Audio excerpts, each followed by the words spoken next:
Okay, what if you could supercharge a plant with just a little jolt of electricity? I know, it sounds like something straight out of an old sci-fi movie, right? But it's a real field of study with some pretty wild implications. So today, we're going to dive into the science of zapping life into shape. So that's the big question, isn't it? Can applying an electrical field actually speed up the growth of a living thing? And, it's a pretty simple idea, one that scientists have actually been kicking around for centuries. But modern research is finally giving us some solid answers. And to get to the bottom of this, we're going to look at this really cool paper from the Ukrainian Journal of Ecology. Researchers decided to test this whole electrical growth idea on a really common and important crop, the chickpea. So how in the world do you go about zapping chickpeas for science? Well, the way they did it was actually surprisingly simple. Okay, so here's what the team did. They set up a bunch of plants in identical pots. And then every single day for 100 days, they applied a short 10-minute electrical charge through the soil.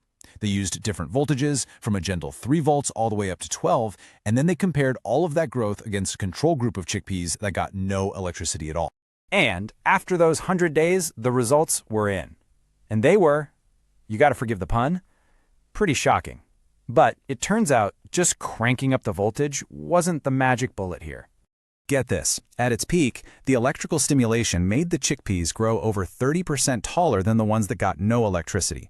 I mean, that's a huge increase in growth from just a tiny daily jolt. But here's where it gets really interesting, because there was some nuance to it. The biggest jump in height happened at 6 volts. When they cranked it up to 9 volts, the effect was way smaller, and it actually stunted the root growth by 3%. So it's all about finding that sweet spot. A little jolt helps, but too much can actually hurt. Okay, so of course this leads to the next big question. What is actually happening here on a cellular level, right? How can an external electric field have such a crazy, profound impact on a plant's biology? Well, the answer is this amazing biological process called electroporation. And it's basically the science of using electricity to open up these tiny, temporary doors in a cell's walls. Basically, when you hit a cell with an electric field, it kind of destabilizes the cell membrane for just a moment.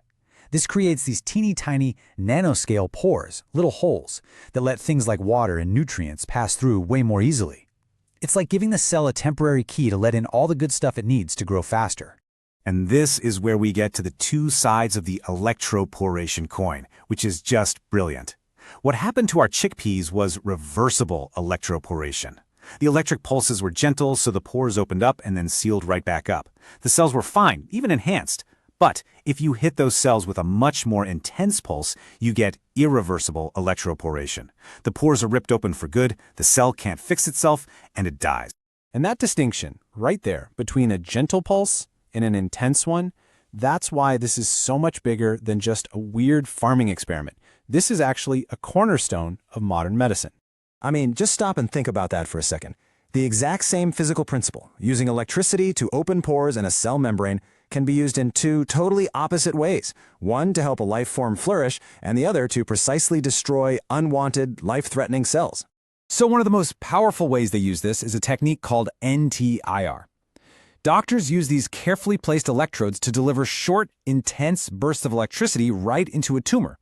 This triggers that irreversible electroporation we talked about, but only in the cancer cells, causing them to die, all while leaving the healthy tissue and important stuff like blood vessels completely unharmed.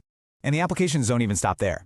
This technique is used for all sorts of things, delivering life-saving drugs and genes directly into our cells, engineering immune cells for CAR T-cell therapy, performing delicate heart procedures, even producing monoclonal antibodies. I mean, it is a crazy versatile tool. And yeah, it's incredibly effective. A foundational study back in 2007 on using this for tumors found that they got complete tumor destruction in 12 out of 13 mice. This was one of the studies that really helped pave the way for the human therapies that we have today. So yeah, from a humble chickpea in a lab to a cutting-edge cancer clinic, that same invisible force of an electric field, when we control it just right, can fundamentally change biology for the better. And when you think about it, the fact that a simple question about making plants grow faster led to a principle that now saves human lives, it really makes you wonder, doesn't it? What other fundamental forces of nature are just sitting there, waiting for us to understand them and use them to reshape our world?